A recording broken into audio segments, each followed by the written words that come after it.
이사야 48번째 시간입니다. 오늘 말씀은 이사야 54장 1절부터 17절 말씀입니다.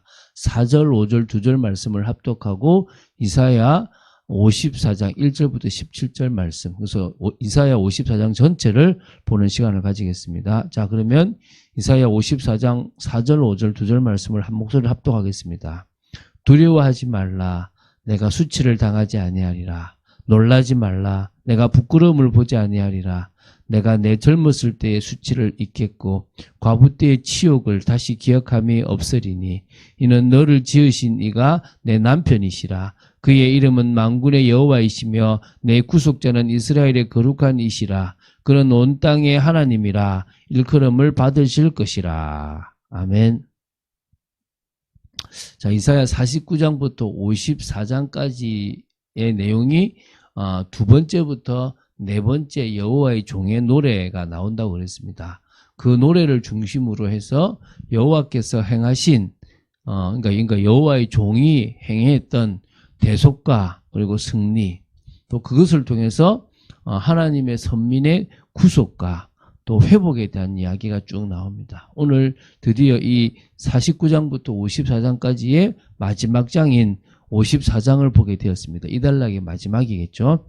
자, 54장 1절부터 17절인데요.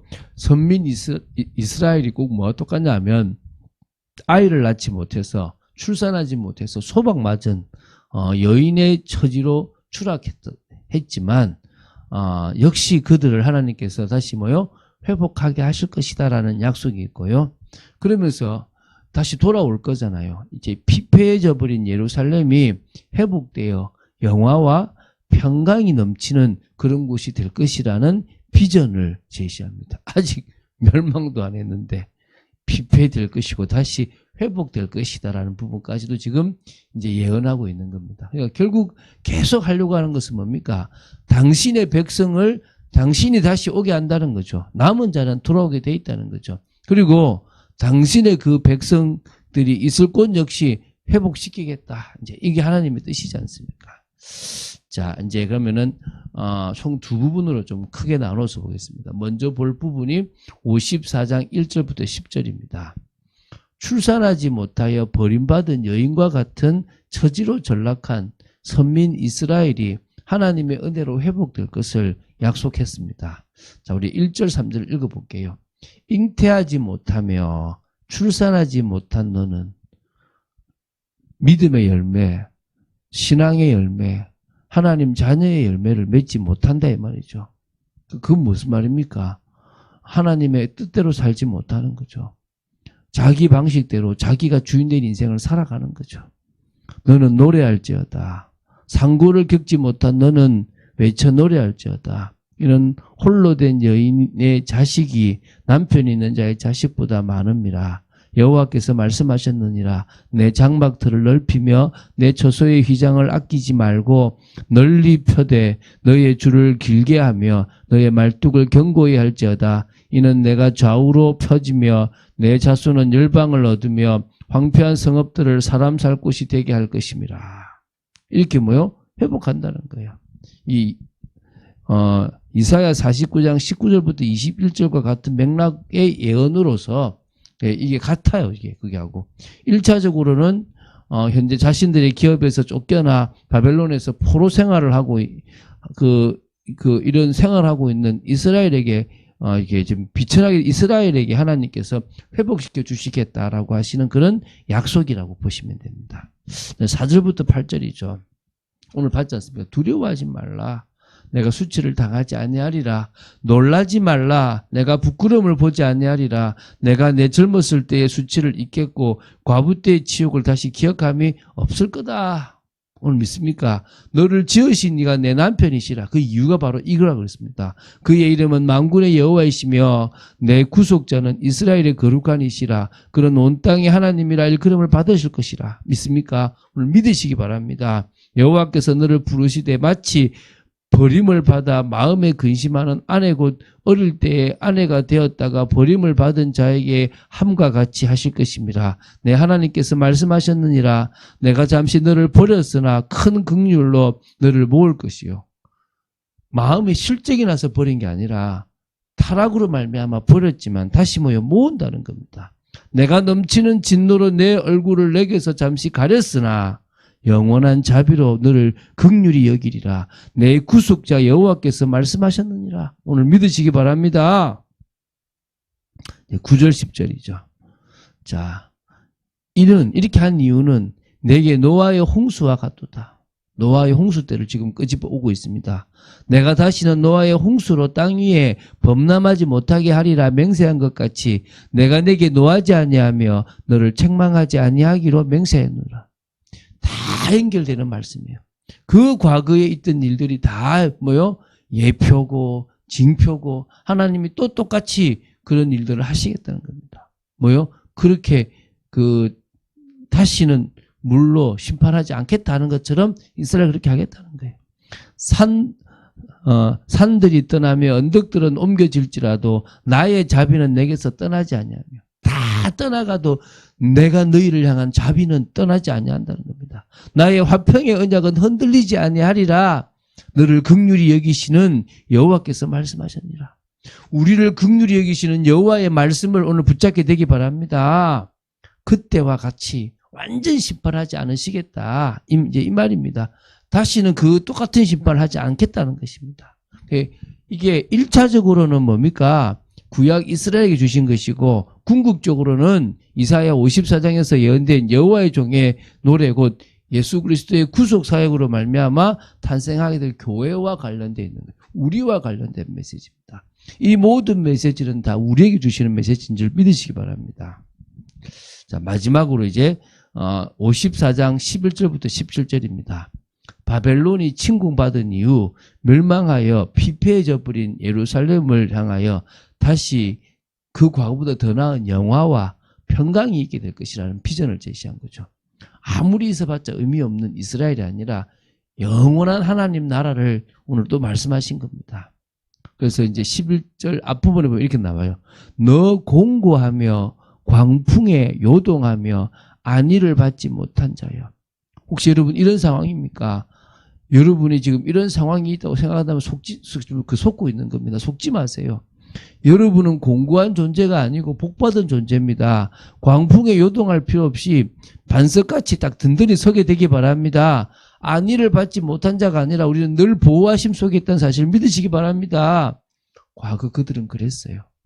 근데 그들에게 뭐합니까?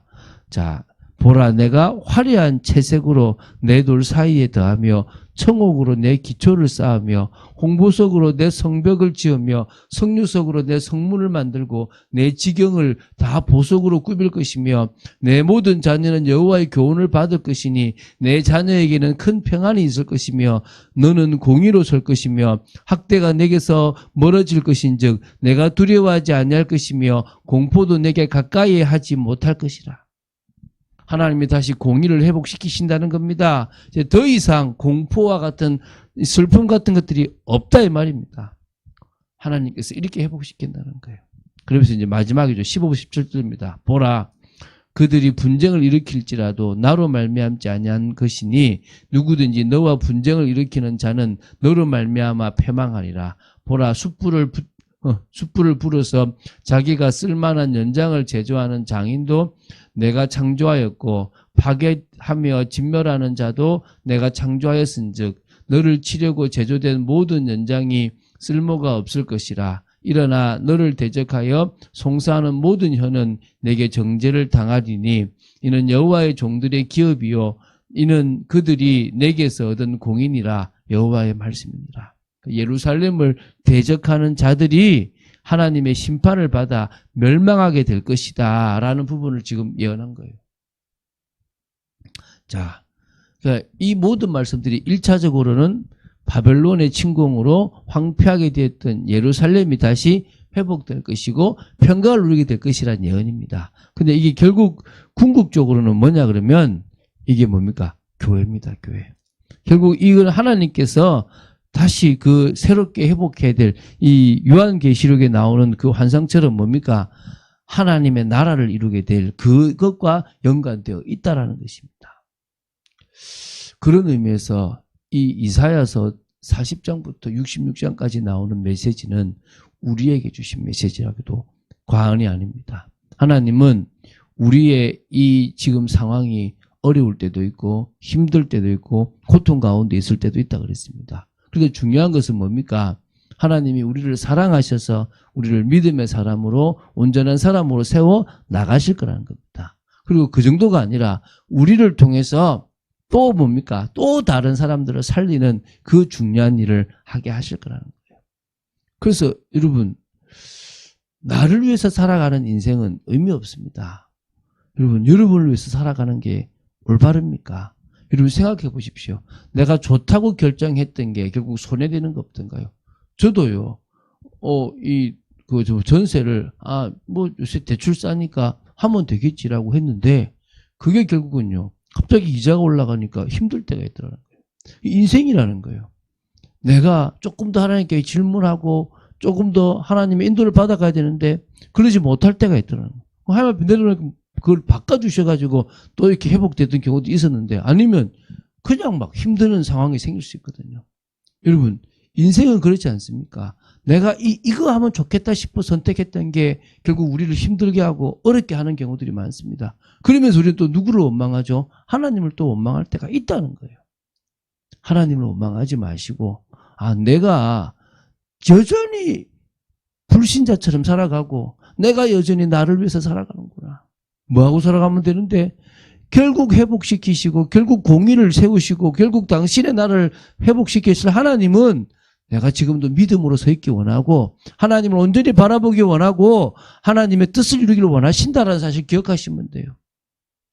그게 가장 중요한 열쇠거든요. 사람들은 자꾸 엉뚱한 것을 생각하는 거예요. 여러분들은 그러지 마시고 믿음의 길을 걸어가게 되길 바랍니다. 그런 축복을 누리는 여러분 되시기를 주 예수 그리스도로 축원드립니다. 주는 그리스도시여 살아계신 하나님의 아들이심을 고백합니다. 말씀 따라가는 축복 속에 있도록 저희들을 지켜주시고 하나님의 인도를 받는 삶을 살아가도록 하나님께서 친히 역사해 주시길 간절히 소원합니다. 오늘도 주님을 바라봅니다. 은혜 속에 있도록 주님께서 지켜주시고 인도하여 주시고 역사해 주시길 간절히 소원합니다. 성령의 충만함 받기 원합니다. 말씀 따라가는 축복 속에 있기 원합니다. 하나님의 능력을 덧입게 하여 주시옵소서. 아버지 하나님의 뜻과 통하는 귀한 삶을 살아가도록 저희들을 붙잡아 주시고 이제는 나를 위해서 살아가는 인생이 아니라 주님을 위해서 살아가는 귀한 인생이 되도록 지켜주시기를 간절히 소원합니다. 주 예수 그리스도 이름으로 기도드립니다. 아멘.